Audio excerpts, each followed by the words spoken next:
यानी हमें संसार में जो कुछ भी दिखाई पड़ रहा है, सूर्य दिखाई पड़ रहा है, चंद्रमा दिखाई पड़ रहा है, ग्रह नक्षत्र तारे जो कुछ भी दिखाई पड़ रहा है, जब ये सब कुछ भी नहीं था तो भी भगवान जो के त्यों थे। भगवान ने जब इस संपूर्ण सृष्टि की रचना कर दी तो भी भगवान जो के त्यों बने रहे, और जब संपूर्ण सृष्टि का प्रलय हो जाता है तो भी भगवान जो के त्यों बने रहते हैं। इसलिए भगवान को सत स्वरूप कहा गया है। सच्चिदानंद में दूसरा शब्द है भाई चित। चित किसे कहते हैं? चित का क्या अर्थ? चित का अर्थ होता है चैतन्य, यानी भगवान चैतन्य स्वरूप वाले हैं। सूर्य में अपनी कोई सामर्थ्य नहीं है कि वो संपूर्ण संसार को प्रकाशित करे, बल्कि भगवान से ही शक्ति पाकर के सूर्य इस संपूर्ण संसार को प्रकाशित करते हैं।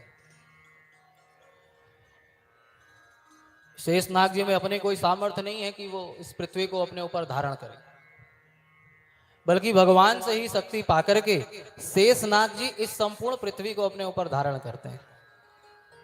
इस प्रकार हमें जहां कहीं भी कोई शक्ति दिखाई पड़ रही है, जैसे आंखों में यदि देखने की शक्ति ना हो तो क्या आंखों से देख सकते हैं? कानों में यदि सुनने की शक्ति ना हो तो क्या कानों से सुन सकते हैं? वाणी में यदि बोलने की शक्ति ही ना हो तो क्या वाणी से बोल सकते हैं? तो हमें जहां कहीं भी शक्ति दिखाई पड़ रही है वो भगवान का ही स्वरूप है। भगवान की शक्ति से ही हम चल पा रहे हैं, भगवान की शक्ति से ही हम बोल पा रहे हैं, भगवान की शक्ति से ही हम कथा सुन पा रहे हैं। इसलिए भगवान को क्या कहा गया? चित स्वरूप वाला। सच्चिदानंद में तीसरा शब्द है आनंद,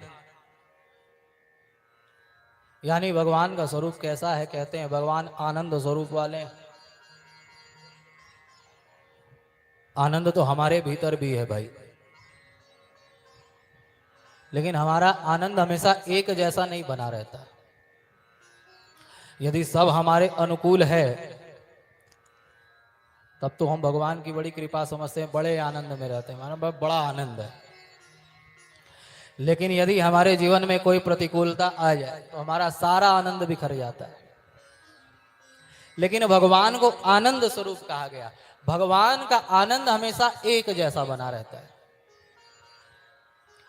भगवान जिस आनंद से, जिस मस्ती से अपनी मां यशोदा का दुग्धपान करते हैं, उसी आनंद से, उसी मस्ती से भगवान पूतना जैसी राक्षसी का भी विषपान करते हैं। उनके आनंद में कोई कमी नहीं आती।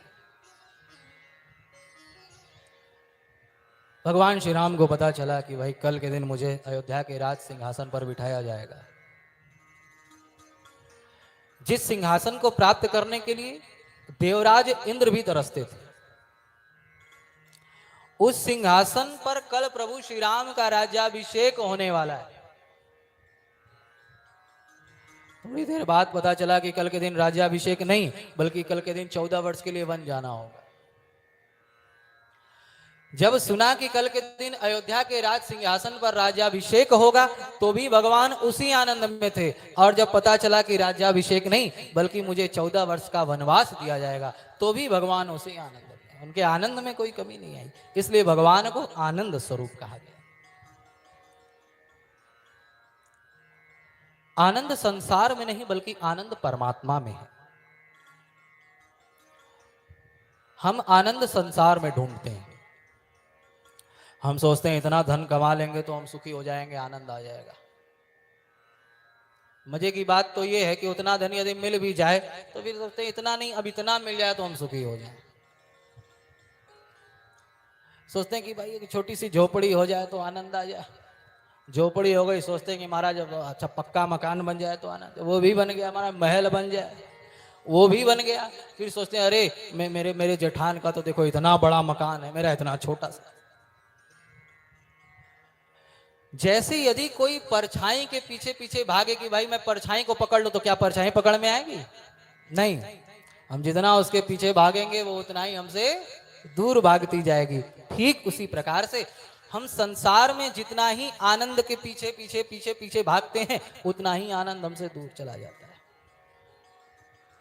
क्योंकि आनंद संसार में नहीं बल्कि आनंद परमात्मा में है। जब हम शांत बैठ करके हृदय में भगवान श्री कृष्ण का ध्यान करते हैं, तब जाकर के हमें अपने भीतर ही भगवान आनंद स्वरूप में हमें अपना दर्शन प्राप्त कराते हैं। अच्छा देखिए, यदि आप बर्फ के नजदीक जाएंगे तो कैसा लगेगा? ठंडा लगेगा। आग के नजदीक जाएंगे तो कैसा लगेगा? गर्म लगेगा।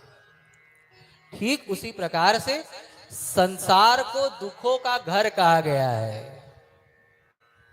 जैसे एक सज्जन ने अपने बेटे को भेजा, बेटा जाओ और बाजार से एक फल लेकर के आओ। और बेटा बाजार में आया, फल खरीद करके घर लाया। पिताजी ने कहा भाई ये फल थोड़ा ठंडा हो जाए तो इसे खाएंगे। ठंडा होने के लिए उसे एक बाल्टी के पानी में डाल दिया। थोड़ी देर बाद आकर के देखा तो सारा का सारा फल उसी में गल गया। उसने कहा अरे बेटा, लगता है उस दुकानदार ने तुम्हें ठग दिया।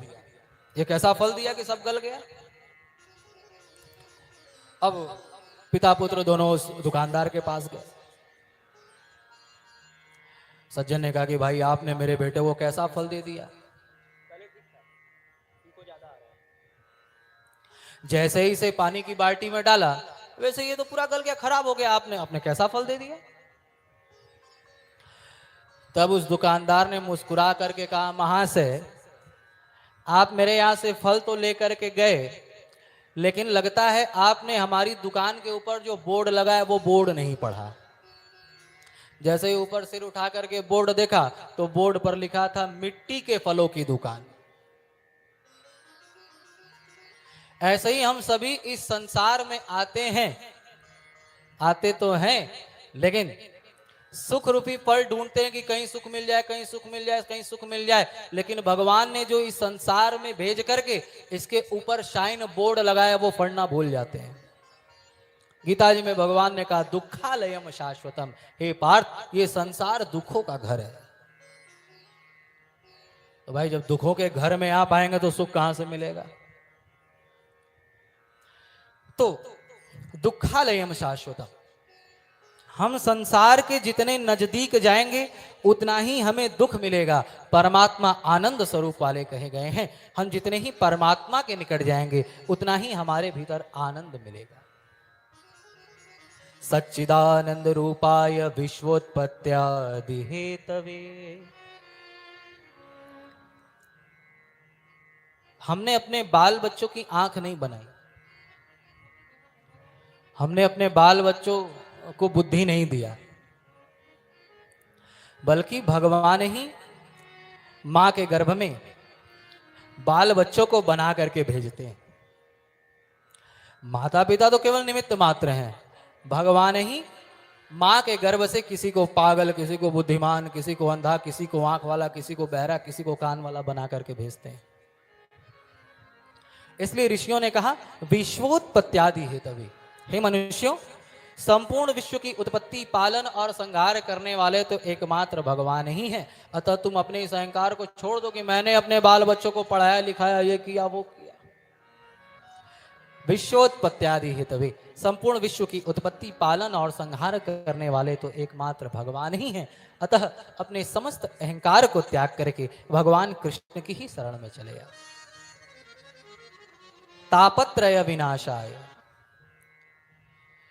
हमारे शास्त्रों में 3 प्रकार के ताप बताए गए, दैहिक ताप, दैविक ताप और भौतिक ताप।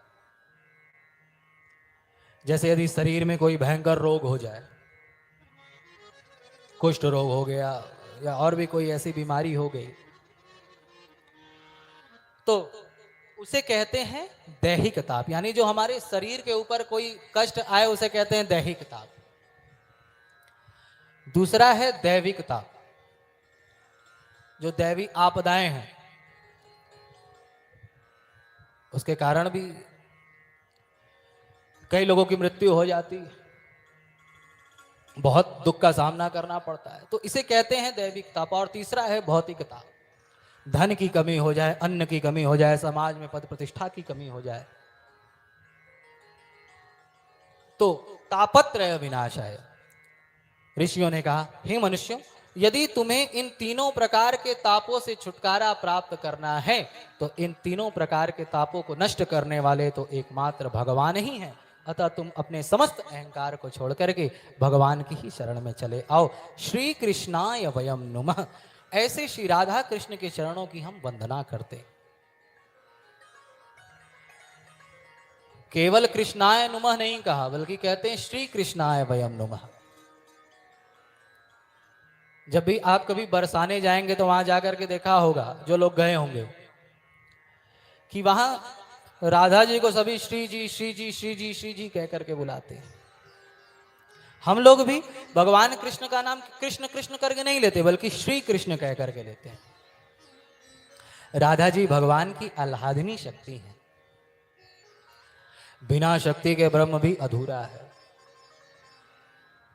जैसे हमारे आंखों में यदि देखने की शक्ति न हो तो नहीं देख सकते, कानों में सुनने की शक्ति न हो तो नहीं देख सकते, ऐसे ही स्वयं भगवान भी बिना शक्ति के अधूरे हैं। इसलिए श्री कृष्णाय वयम नुमः। ऐसे श्री राधा कृष्ण के चरणों की हम वंदना करते हैं। हम भगवान को कुछ नहीं दे सकते, हम भगवान को केवल प्रणाम कर सकते हैं, हम भगवान की केवल वंदना कर सकते हैं। जैसे देश, किसी भक्त ने खूब तपस्या की, उसकी तपस्या से प्रसन्न होकर के भगवान प्रकट हुए, कहा कि बताओ भाई तुम्हें क्या वरदान चाहिए। तो भक्त ने सोचा महाराज इतनी तपस्या करी, इतने इतने वर्षों बाद आकर के आज कह रहे हैं क्या वरदान चाहिए। जब आना चाहिए तब तो आए नहीं, अब मैं स्वयं सिद्ध हो गया हूं, अब मुझे वरदान की क्या आवश्यकता। उस भक्त को अहंकार हो गया, उसने कहा प्रभु वरदान छोड़िए, ये बताइए आपको क्या चाहिए। भगवान ने मुस्कुरा करके कहा अच्छा अच्छा सुनो, जिस स्थान पर रह करके, जिस पृथ्वी पर धरती पर रह करके तुमने तपस्या की, उसका किराया लाओ। जिस वायु को ग्रहण करके तुम जीवित रहे, तभी तो तपस्या किया, लाओ वायु वापस करो। जिस सूर्य के प्रकाश में तुमने तपस्या करी, लाओ सूर्य का किराया दो। जैसे ही भगवान ने इतना कहा, भक्त भगवान के चरणों में गिर पड़ा। हम भगवान को कुछ नहीं दे सकते, हम केवल भगवान की वंदना कर सकते हैं। वंदन से भगवान बंधन में आते हैं। श्री कृष्णाय वयम नुमः। नमन का क्या अर्थ है? न मम इति नुमः। हे प्रभु मेरा कुछ भी नहीं है, सब तो आपका ही है। संपत्ति सब रघुपति के जाए। सब कुछ भगवान का मान लेना, मेरा कुछ नहीं, हे प्रभु सब आपका है, यही नमन कहे। जो अपने हृदय में ऐसा मान लेता है कि ये कुछ मेरा नहीं बल्कि सब तो भगवान का ही है, वही मानो वास्तव में भगवान को प्रणाम करता है, मानो वही वास्तव में भगवान की भक्ति करता है। और यदि विचार करके देखें तो हम भगवान को दे भी क्या सकते हैं। किसी भक्त ने बड़ा ही सुंदर भाव दिया, दीनानाथ दया निधि स्वामी, कौन जतन करी तुम्हें मनाऊं। दीनानाथ दया निधि स्वामी, कौन जतन करी तुम्हें मनाऊं। दीनानाथ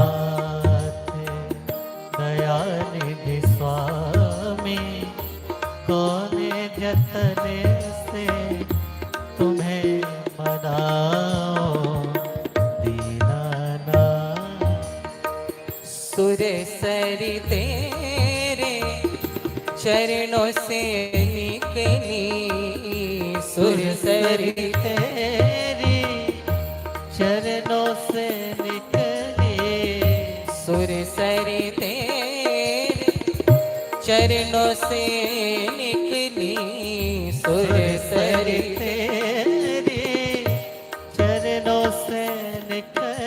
प्रभु, यदि हम कहते हैं कि हमने गंगा जल चढ़ा करके आपका अभिषेक किया तो कौन सा बहुत बड़ा काम कर दिया।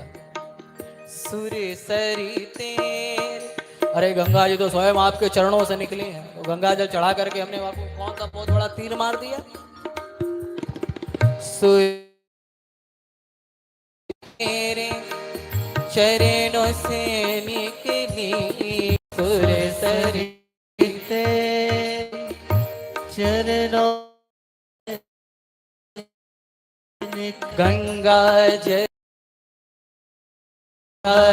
में क्या चढ़ाऊं दीनानाथ से तुम्हें रिझाऊं, दीनानाथ दीनानाथ दया,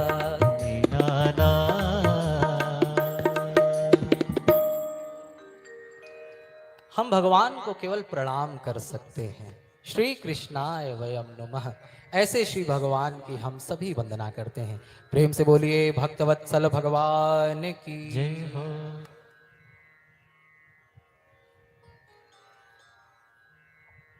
नैमिषारण्य के पवन पावन तीर्थ में 88,000 ऋषियों की सभा बैठी हुई। उन 88,000 ऋषियों की सभा में जो ऋषि जिस विषय का ज्ञाता है, उस विषय की कथा अन्य ऋषियों को सुनाता है। उन 88,000 ऋषियों की सभा में जब पुराणों की कथा करने वाले श्री सूत जी महाराज हुए, तब सौनक जी महाराज ने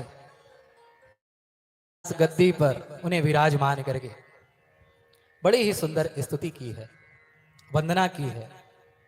कहते हैं प्रभु, अज्ञान द्वांत विध्वंस कोटि सूर्य समप्रभ, सूताख्या ही कथा सारम मम कर्ण रसाय।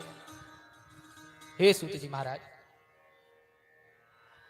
अज्ञान रूपी अंधकार को नष्ट करने के लिए आपके वचन करोड़ों सूर्यों के समान है। अतः मेरे इन कर्णों को प्रिय लगने वाली भगवान की अमृतमयी कथा का सार आप मुझसे कहें।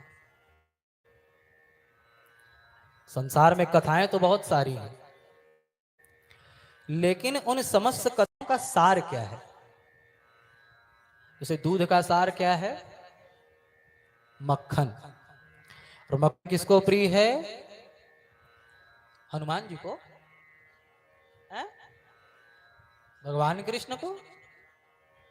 मानो सौनक जी कहना चाहते हैं, हे सूत जी महाराज, समस्त कथाओं के सार मक्खन स्वरूप जो भगवान श्री कृष्ण है, आप उन भगवान श्री कृष्ण की कथा मुझसे कहें। क्यों कहें?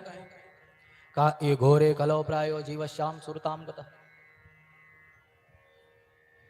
कलिकाल के इस कलुषित वातावरण में सारे के सारे जीव धीरे धीरे धीरे आसुरी स्वभाव के होते चले जा रहे हैं। बात बात में झूठ बोल देना। किसी ने फोन करके पूछा, महाराज कहाँ है, नाला, और कह दिया, अरे अभी तो राजघाट के पास घूम रहे, बताओ क्या बात।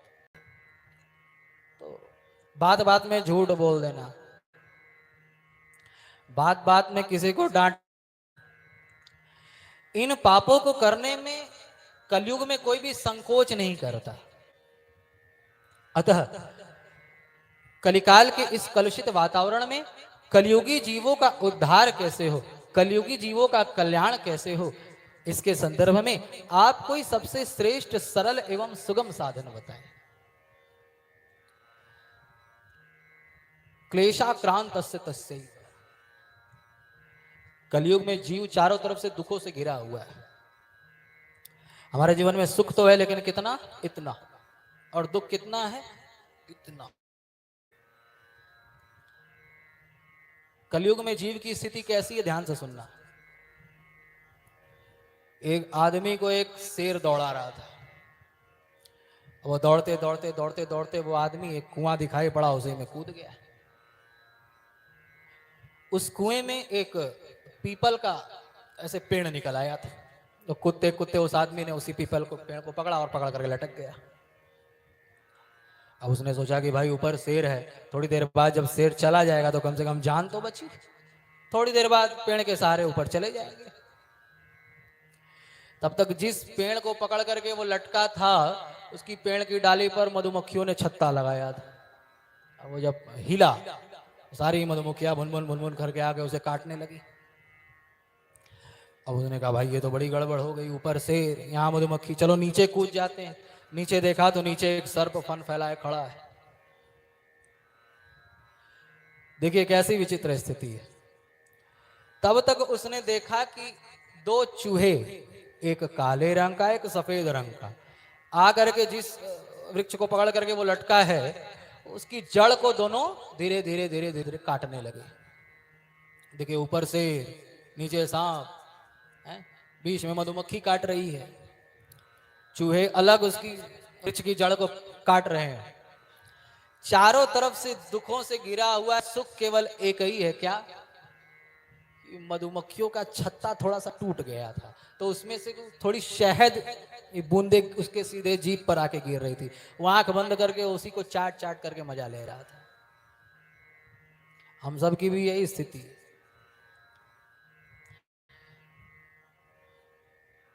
प्रारब्ध हमारा जन्म जन्मांतर से पीछा करता आ रहा है, जिसके कारण हम इस संसार रूपी कुएं में गिरते हैं। प्रारब्ध ही वह शेर है जिसके कारण हमें संसार रूपी गड्ढे में गिरना पड़ता है, जिसमें काल रूपी सर्प अपना फन फैलाए बैठा है। भाई कभी भी डस सकता है। हमारे माता पिता, भाई बांधव, स्वजन संबंधी, यही वो मधुमक्खियां हैं जो बार बार हमें डसते रहते हैं, डंक मारते रहते हैं। कभी उधर से सांस नया करके दो बात कह दिया और डंक मार दी। कभी बहू ने दो चार बात सुना दी, वो डंक, सब डंक है। इतने सारे दुखों में सुख क्या है? पोता आकर के कह देता है दादाजी बस, यही सुख है। तो क्लेशाक्रांतस्य तस्यैव, कलयुग में जीव चारों तरफ से दुखों से घिरा हुआ है। हे सूत जी महाराज, कलिकाल के इस कलुषित वातावरण में सारे के सारे जीव आसुरी स्वभाव के होते चले जा रहे हैं। साधुन सन करवा वहीं सेवा, मां नहीं मातु पिता नहीं देवा। कलयुग में जीव इन पापों को करने में थोड़ा भी संकोच नहीं करता। तो महाराज कलयुगी जीवों का उद्धार कैसे हो, कलयुगी जीवों का कल्याण कैसे हो, इसके संदर्भ में आप कोई सबसे श्रेष्ठ सरल साधन बताएं।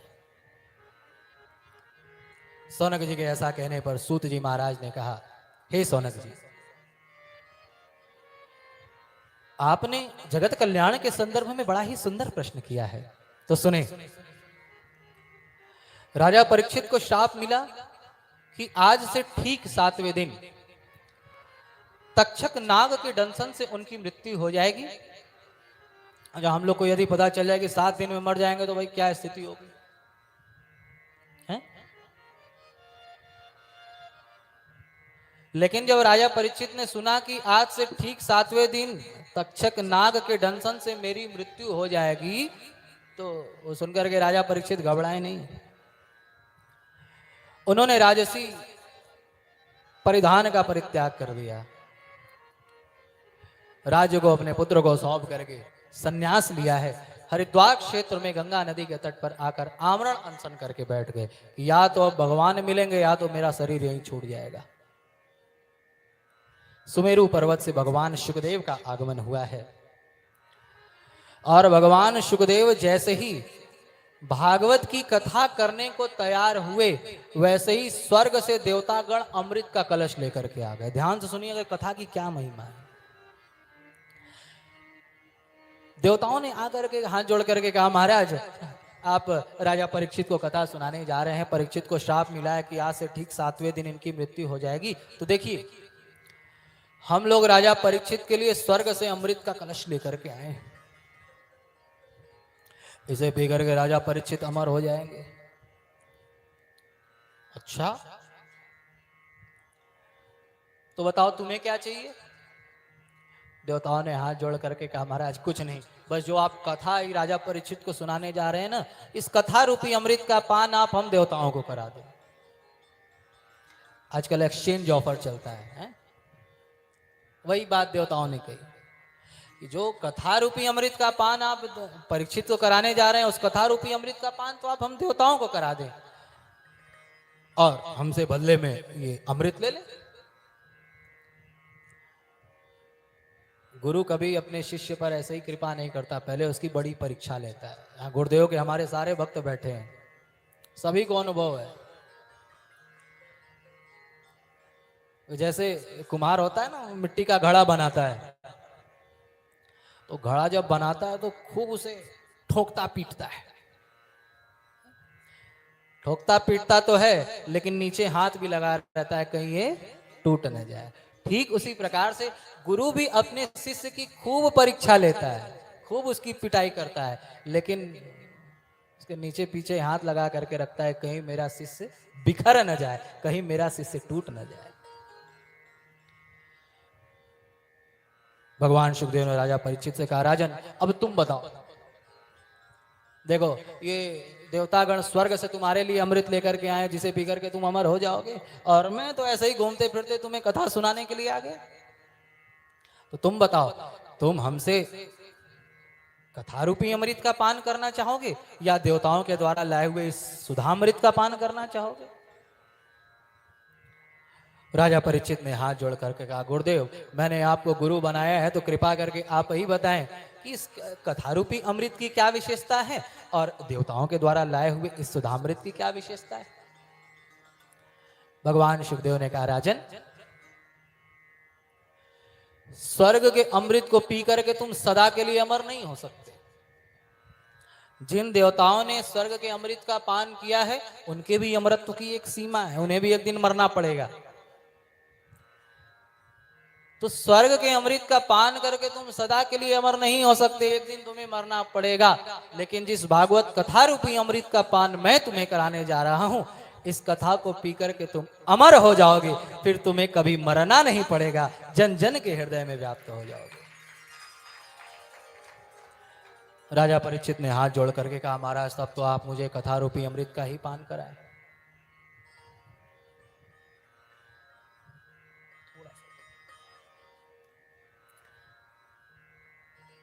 भगवान सुखदेव ने राजा परीक्षित को सांगोपांग श्रीमद् भागवत महापुराण की कथा सुनाई।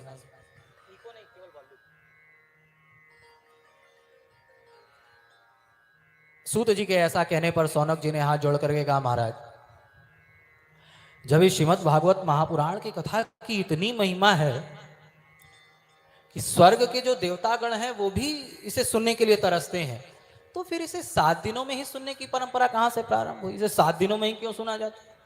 भाई हम लोग भी 23 से 29 तक कथा सुनेंगे। जहां कहीं भी भागवत कथा होती है कितने दिन की होती है? 7 दिन की होती है। तो महाराज इस कथा को सबसे पहले किसने किसको सुनाया? 7 दिन की कथा सुनने का ये प्रचलन कहां से चला? सौनक जी के ऐसा कहने पर सूत जी महाराज ने कहा, हे सौनक जी, श्रीमद् भागवत महापुराण की कथा को सर्वप्रथम सनक सनंदन सनातन सनत कुमार चारों सनकादि ऋषियों ने देवर्षि नारद को सुनाया। सौनक जी ने हाथ जोड़ करके कहा, महाराज ये बात भी मुझे हजम नहीं हुई।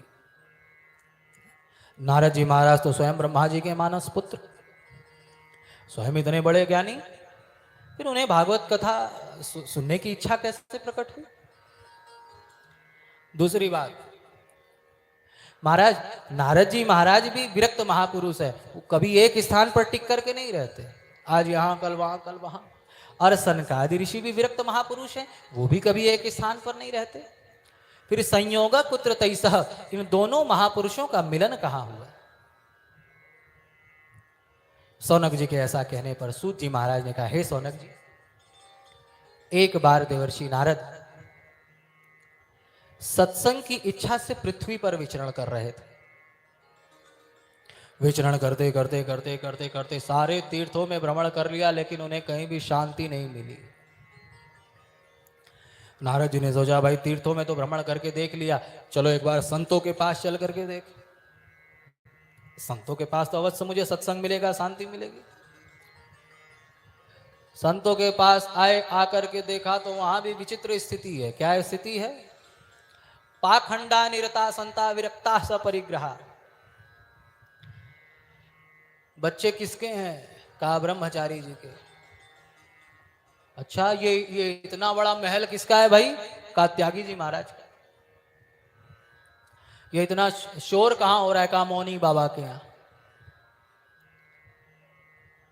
तो कलयुग में संतों की स्थिति ऐसी हो गई। तो जब मैंने देखा कि कलयुग में सारे के सारे संत पाखंड परायण होते चले जा रहे हैं, मुझे बड़ा दुख हुआ। मैंने कहा चलो भाई अब चल करके जरा गृहस्थों के घर में भी देखा जाए वहां कैसी स्थिति है। जिन गृहस्थों के घर स्वयं मेरे प्रभु प्रकट होकर के लीला करते हैं, उन गृहस्थों के घर तो मुझे अवश्य सत्संग मिलना चाहिए, अवश्य शांति मिलनी चाहिए। नारद जी महाराज जब गृहस्थों के घर पहुंचे तो वहां भी एक विचित्र स्थिति